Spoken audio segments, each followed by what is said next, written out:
You people are just part of the furniture. No one notices the mop bucket unless it spills. The room laughed, but she didn't. It was 9:45 in the morning when Kyle Denton, the CEO of Bright Stone Capital, cracked that joke in front of his clients. The top floor conference room shimmered with glass, polished tile, and ego. Imani Rhodes stood 10 feet away, crouched near the edge of the frosted wall, wiping up a scuff that wasn't even hers. She had heard worse. But today something shifted. She didn't flinch. She just stood up slowly, pressing her hand against her lower back like she always did when the morning stretch caught up with her. Her uniform, a faded gray shirt and slacks with a tiny embroidered Clean Pro logo, bore the quiet wear of 2 years' worth of footsteps through those hallways. No one in the room acknowledged her. Not Kyle, not the investors, not the assistant who had spilled coffee 2 minutes earlier and blamed the cleaning lady. She was invisible by design. But this building, this company, it hadn't always been this way. She remembered when her husband had first broken ground here. She remembered the blueprints, the promises, the sweat.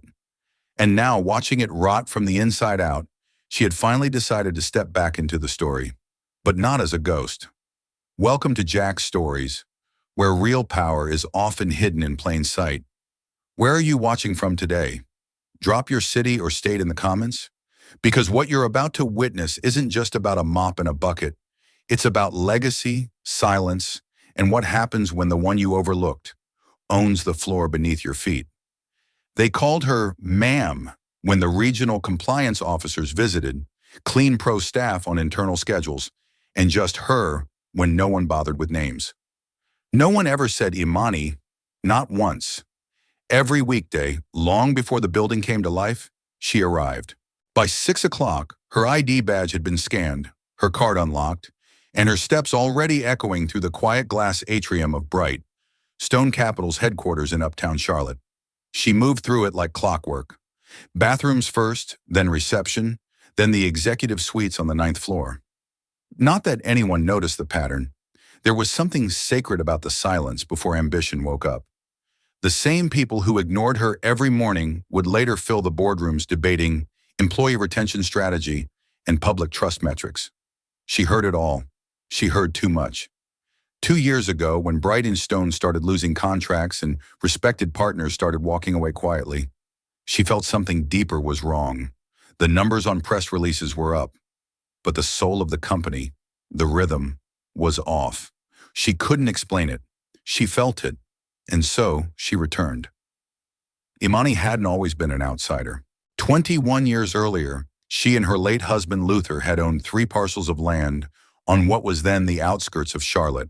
Scrubby fields and cracked pavement, not a skyscraper in sight. When the brightest Stone founders came looking for land, Luther, an idealist with calloused hands and sharp instincts, negotiated equity instead of cash. They signed a foundational agreement that gave them 5% of the company in exchange for the land, and a clause stating that any future sale of the main property must require written approval from the original contributors or their legal successors. It was Luther's idea, but Imani was the one who made sure the contract had teeth. She remembered his voice the night he slid the agreement across their dinner table. They're going to grow this thing into a machine. I just hope they remember who built the engine. But memory is fragile. And after Luther's sudden passing 5 years ago, Imani found herself erased. Not legally, but quietly. Emails stopped coming. Updates skipped her name. Her calls to the board's executive assistant were routed to voicemail. She didn't make noise. Not yet. She wanted to believe it was just oversight, bureaucracy, maybe grief. But then the layoffs began. Mid-level managers who'd been with the company since year 5, gone. Drivers, janitors, technicians, called redundant. Bonuses ballooned for the executive team. A new cafeteria wing was built while safety budgets were frozen. And through it all, they kept saying the same line, "It's just business." But to her, it wasn't. It was personal. So she came back. Not through the boardroom doors, but through the back service elevator, wearing gray scrubs and sneakers, pushing a mop cart, to see for herself what had become of the thing they'd built, to walk the hallways again, not as a shadow of the past, but as a witness to the present. And as she cleaned those polished floors beneath designer shoes and power suits, she began collecting something more valuable than dust: truth. The ninth floor hallway used to be called the Rhodes Corridor. There had never been a plaque saying so, but everyone who had been around in the early days knew the story. That hallway, lined with tall windows and backlit display cases, was where Luther used to meet with vendors, walk interns through floor plans, and stop to chat with the custodial staff he insisted on calling by name. Imani always saved that hallway for last. It was the most pristine: no footprints, no scuffs, just silence, glass, and memory. Until one morning something was different. She arrived earlier than usual. Her hands were stiff from the cold, and the building was still half asleep. As she pushed her cart around the corner, she saw two contractors pulling something down from the far wall. A rectangular bronze plaque, the only physical marker still bearing Luther's name. She froze. One of them muttered, "They said it's going to be replaced with an interactive LED display. Something modern. I think they're calling this Bright Stone Inspire Walk now." Imani stepped back into the shadow of a column before they noticed her. She didn't blink, didn't breathe. When they left, she walked up to the bare patch of wall. It was clean, empty, erased. She stood there for a long time, gloved hands at her sides, eyes fixed on that small, hollow rectangle of beige paint where a legacy used to be. Later that day, she found herself face to face with Rachel Vance in the executive break room. Rachel barely looked up. Facilities was told to update the corridor with digital branding. "Don't worry, the old plaque is in storage somewhere." She said it like it was a filing error, like it wasn't someone's life. Imani didn't argue. She only nodded and walked away. But her chest burned the entire walk down to the janitor's closet. That night, she pulled out the flash drive from behind the cleaning supplies, the one where she'd saved the original land agreement, the succession clause, and the notarized letter Luther had signed 3 months before he died. She stared at the screen. It was still real, still legal, still hers. And then she printed it. The next day, while cleaning the lobby, she saw Kyle giving a tour to two sharply dressed investors. His voice carried through the marble. "We've modernized, streamlined. This building's a symbol of progress now. We've moved past the small-town legacy stuff." She clenched her jaw so tightly it hurt. Moved past. That's what they called it now. Forgetfulness wrapped in a bow and sold as evolution. That evening, Imani placed the printed documents into a black folder, the kind the board used for quarterly reports. She labeled it Discretionary Review, Internal Only, and slid it into her cart under the extra mop heads and gloves. She wasn't ready to reveal everything, but she was ready to let them know. Some names may fade from the walls, but not from the foundation. The diner off East Tremont hadn't changed in 30 years. Same cracked red vinyl booths, same sticky salt shakers, same waitress who poured coffee without asking. It was the kind of place where secrets felt safer, like the walls themselves had promised never to repeat what they heard. Imani chose the far corner booth, same one Luther always preferred. She took off her gloves, laid the black folder on the table, and waited. Marcia Green arrived 7 minutes later. She looked older but not tired. Her gray curls were pinned neatly, her coat crisp. When she spotted Imani, her face softened, a mix of surprise, recognition, and something gentler. "I heard you disappeared," Marcia said, sliding into the seat. "Not quite," Imani replied. "Just took a different door in." They didn't talk right away. The waitress refilled their mugs. Outside, rain tapped on the window in soft rhythms. Then Imani slid the folder across the table. Marcia opened it, and for a long time, she said nothing. Inside were 3 key documents: a scanned copy of the original Land for Equity Agreement signed in 2002, an addendum from 2006 adding a founder's veto clause regarding sale of company-owned property, a notarized letter signed by Luther in 2017, officially transferring all voting rights tied to his equity and land agreements to his spouse upon his death. Marcia looked up. "They don't know you still have this? They don't know I was ever gone," Imani said. Marcia's hand rested on the letter. "Imani, this clause, it's ironclad. They can't sell that building without your approval. Not legally, not even close." They're trying to, Imani said. Kyle's been parading investors through the halls. They took Luther's name off the wall. Marcia exhaled. Of course he is. They think they can erase him, erase what we built. But it's still here, Imani said, placing her palm gently on the folder. And I need to stop them before they turn it into something unrecognizable. Marcia leaned forward. So what's your plan? I need them to walk into the fire on their own, Imani said. I'm not making speeches. I'm not sending emails. I just want them confident, blind, so when the floor gives out, they fall by their own weight. Marcia raised an eyebrow. That sounds very Luther of you, Imani smiled. He always said timing is louder than shouting. Marcia pulled out a legal pad and started writing. We'll file a notice of preemptive review under property security rights. That'll buy you time. Stall any secret sale plans. Good, Imani said. I don't want to blow it all up. I just want to make them remember what they forgot. They sat in silence for a while. Imani stirred her coffee, but didn't drink it. Her hands trembled slightly, not from fear, but from the quiet gravity of memory. Marcia finally asked, Is this about legacy or revenge?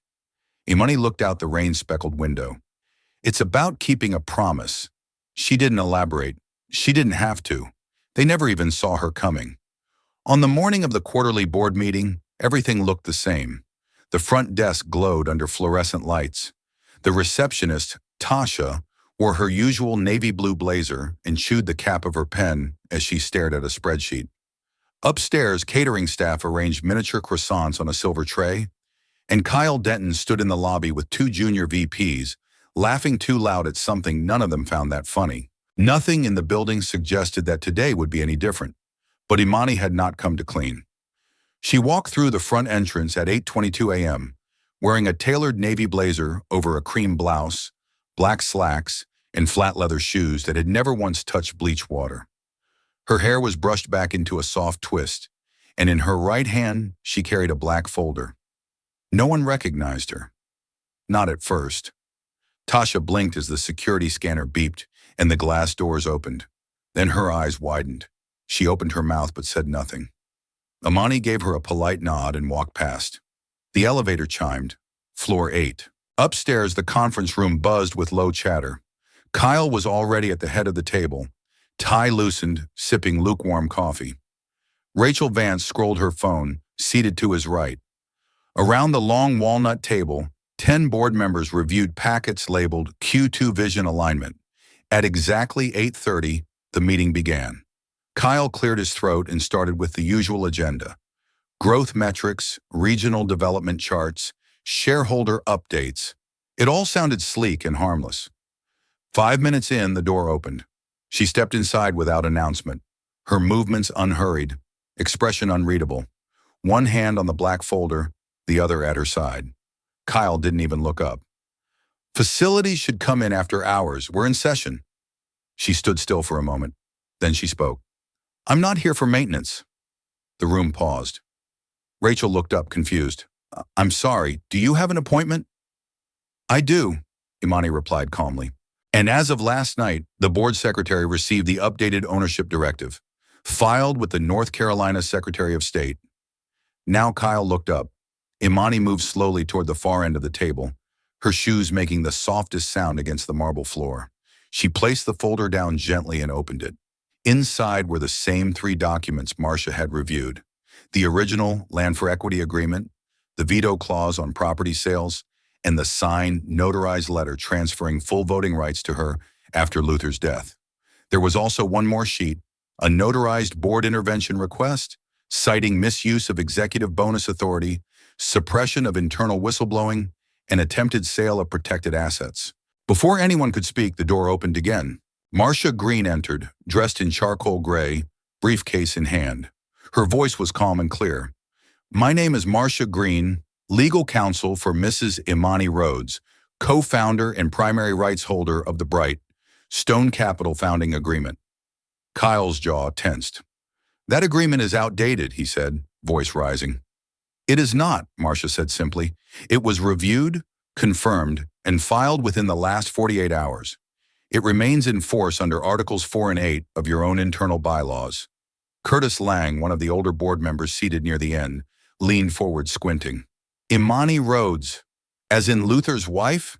Imani nodded once. I was there, Curtis murmured. I remember the handshake deal. That was real.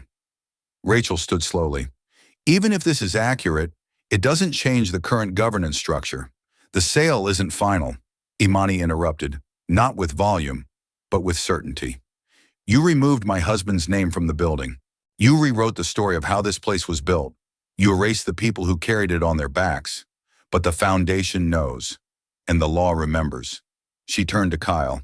And you, her voice steady now, rising just enough to cut the silence. You stood in front of investors and called it your vision. You promised progress while ignoring people like Elijah Monroe. You cut deals behind closed doors and thought no one would ever walk through them. Kyle pushed back in his chair, eyes narrowing. This is absurd. I'm just what? She asked. The room went still. Kyle's voice faltered. You're not part of this leadership team. Imani didn't smile. She didn't blink. No, she said. I'm part of its origin, and today I'm here to stop it from becoming its own destruction. Marcia placed a copy of the legal filing in front of each board member. As of this morning, she said, Mrs. Rhodes has filed an injunction against the sale of Bright, stoned property assets, demanded review of executive conduct, and activated her legal right to call a vote of confidence. A long silence followed. Then Curtis cleared his throat. I second the motion. Kyle stood up, furious now. You can't just barge in here with old papers and… Imani looked him dead in the eye. I didn't barge, she said quietly. I was always here. You just never saw me. The vote was called, and the floor for once didn't belong to Kyle. It belonged to the woman with the mop, who never really left. The air in the boardroom had shifted. It was not chaos, not yelling, just silence. The kind of silence that follows a room full of people who suddenly realize they are no longer in control. Curtis Lang had already seconded the motion. Now all eyes turned to the rest of the board. Marcia Green began the count. 12 voting members, she said, her tone professional but firm. Simple majority required for executive dismissal under Bright. Stone Capital's bylaws. Rachel Vance leaned back in her chair, her lips pressed into a flat line. Her fingers tapped the table rhythmically, betraying the tension she refused to show on her face. She was calculating, but she wasn't stupid. She had seen enough legal battles to know when to stand clear of a sinking ship. When the vote came to her, she looked across the table at Imani and gave a curt nod. Yes. Kyle's eyes widened. What? Rachel didn't answer. One by one, the votes came in. 3 abstained, unsure or unwilling to take a side. 1, predictably, voted no. Jonathan McCrae, who had worked under Kyle for years and owed him far too much to show spine now. But the rest? They voted yes. 8 votes in favor. Enough. Marcia confirmed the result. Effective immediately, Kyle Denton is removed from his role as Chief Executive Officer of Bright, Stone Capital, pending full internal investigation and board review. For a moment, no one moved. Then Kyle pushed back his chair, hard enough for the legs to screech across the polished floor. You can't do this. You don't know what you're walking into. You don't have the experience, the relationships. This company is too complex for janitors and ghosts to manage. Imani didn't flinch. She simply replied, and yet we built it, without suits, without ego, just work. Kyle scoffed, his hands shaking now as he reached for his phone. This isn't over. You'll regret this. No, Marcia said flatly. You will. Security has already been notified. And they had. 2 uniformed officers, private contractors assigned to internal protection, appeared at the door moments later. One of them nodded respectfully toward Imani. The other gestured toward Kyle. Sir, we'll need you to come with us. John? Kyle hesitated, looked around the table, but no one met his gaze. Not Rachel, not Jonathan, not even the younger members, who had once hung on his every word. He left the room without another sound, trailed by the 2 guards and the echo of his own collapsing authority. After he was gone, Marcia distributed sealed packets to the board.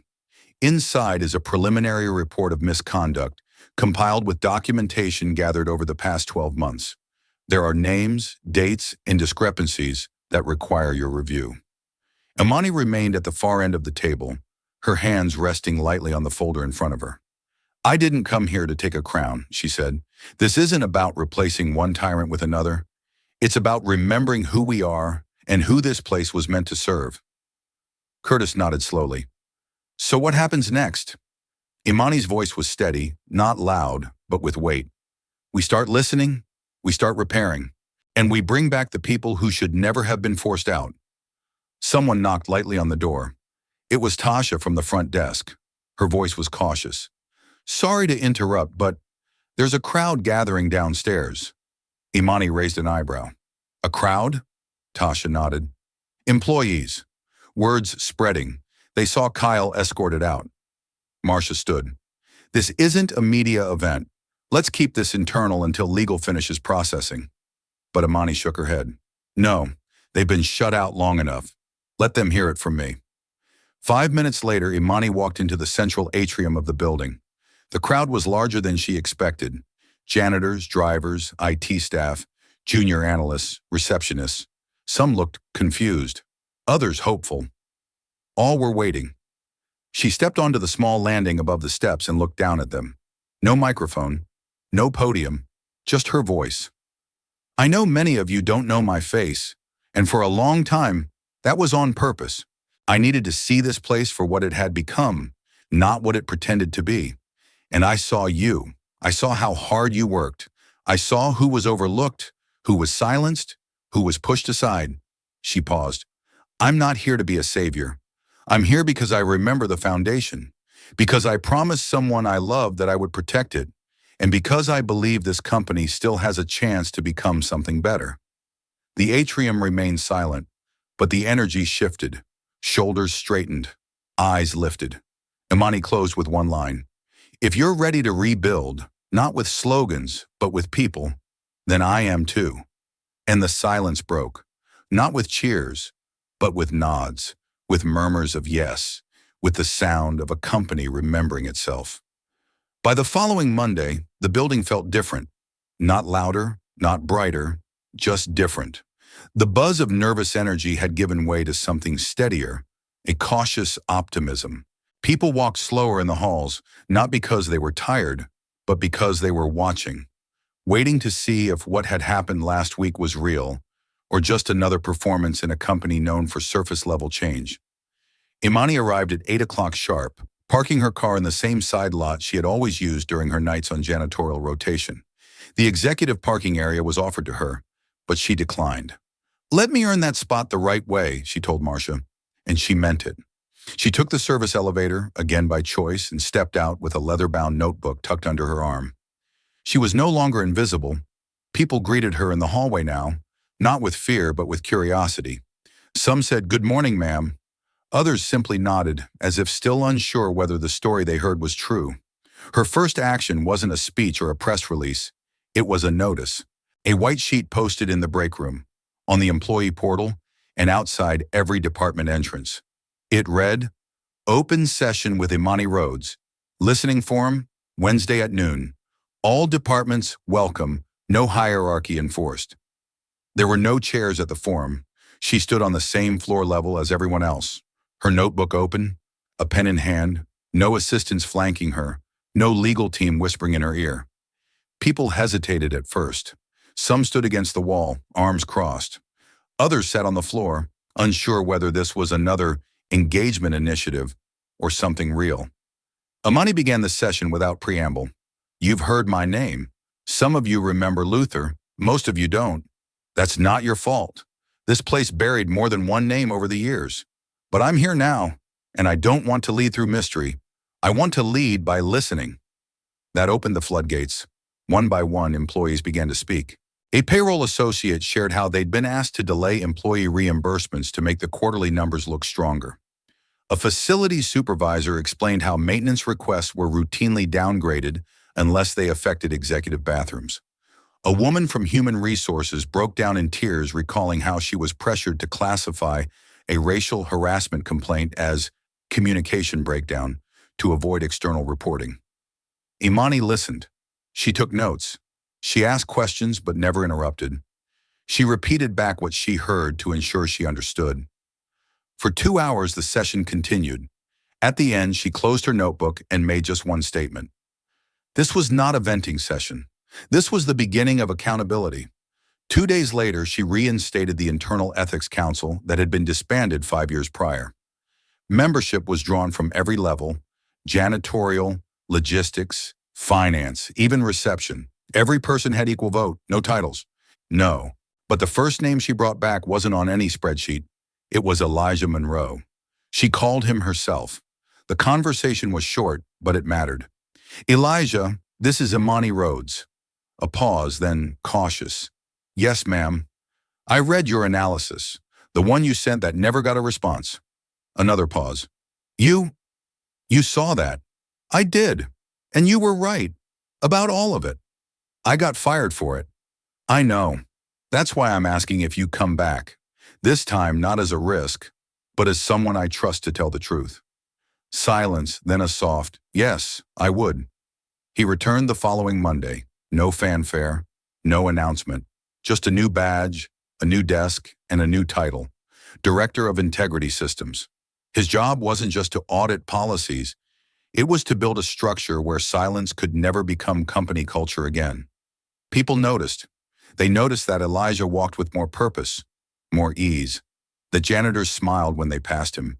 That Imani took time to stop at every floor, greet teams by name, and listen when someone said, "Can I show you something?" She never said no, and in those first 10 days, something began to shift. It wasn't just about cleaning up. It was about clearing space for something honest to grow.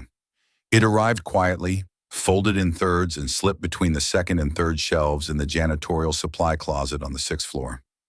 No envelope, no signature, just a single piece of lined paper, handwritten in blue ink.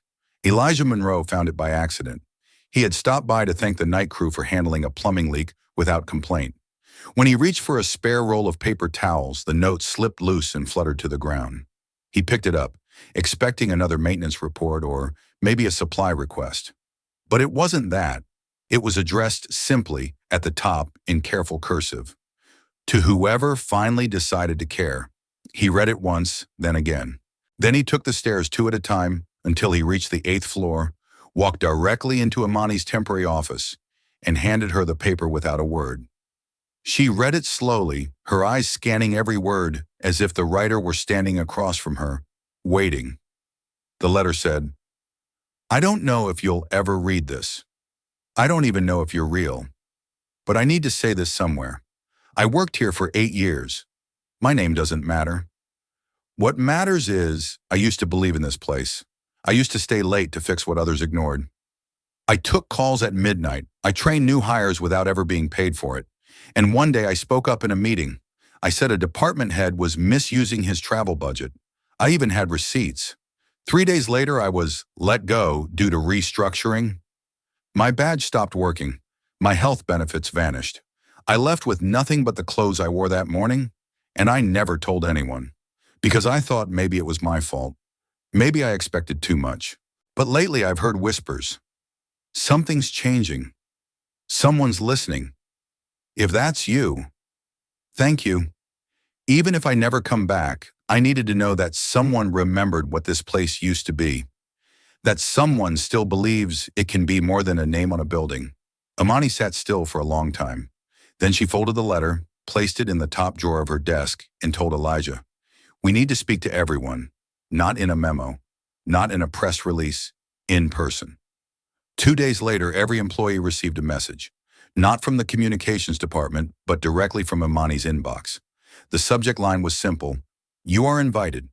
The body said only this: no cameras, no scripts, just truth. Atrium, Friday, noon. The turnout was bigger than anyone expected. People from every department, every floor, every shift. They stood shoulder to shoulder in the atrium, in stairwells, leaned over railings, and sat on the floor.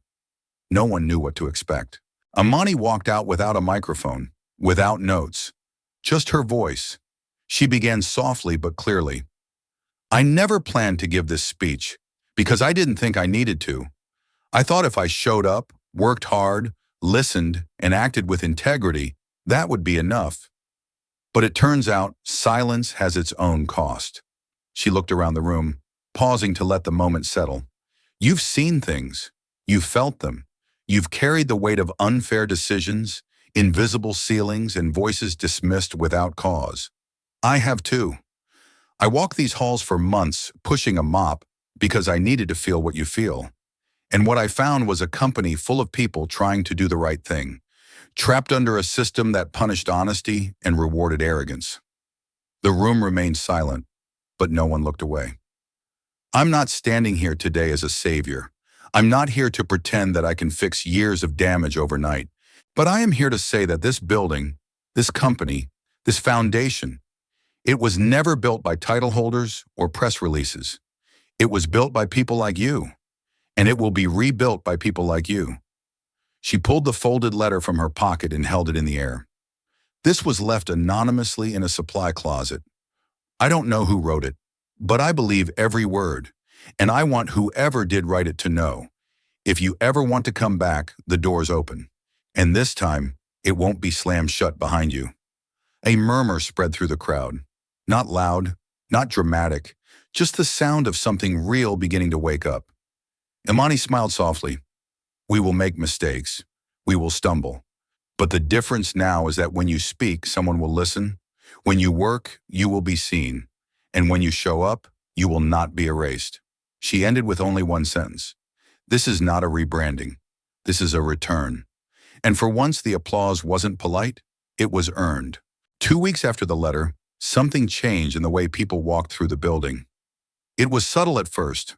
A few more nods in the hallway, someone holding the elevator a second longer, names spoken with care instead of tossed over a shoulder. The air no longer carried the weight of survival. It held the possibility of rebuilding. Imani Rhodes sat in what had once been the executive boardroom, now redesignated as the Integrity Council Hall. The long walnut table remained, but the chandelier had been removed, sold in fact with the funds redirected toward employee mental health benefits. In its place hung a framed photograph of the first warehouse workers in Bright. Stone's history, taken in 2003, arms crossed and faces proud, with Luther Rhodes standing barefoot on the gravel, holding the first blueprint he ever drew by hand. Across from her sat the newly formed Employee Integrity Council, a group composed of 20 individuals from every department, every background, and every pay grade. There was Selena from the night janitorial crew, Victor from fleet maintenance, Alina from compliance, and yes, Elijah Monroe, now officially leading ethics reform and internal audits. They were reviewing the results of the first company-wide anonymous survey, and Imani had not said a word yet. She was listening. Really listening. Later that afternoon, a package arrived at her office. It was long, flat, and wrapped in navy blue fabric. No return label. When she opened it, her hands trembled slightly. Inside was the original bronze plaque that once hung in the 9th floor hallway. Luther Rhodes, co-founder, 2002. No note, no initials, just the plaque. Someone had returned it. She called facilities and asked them to meet her on the 9th floor.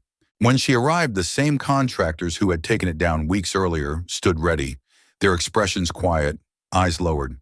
No LED screens, she said. No branding wall, just this. She watched as they mounted the plaque back in its original spot, now freshly polished. And then she did something no one expected. She reached into her bag and pulled out a second plaque. It was smaller, simpler. It read, Imani Rhodes, Preservation 2024.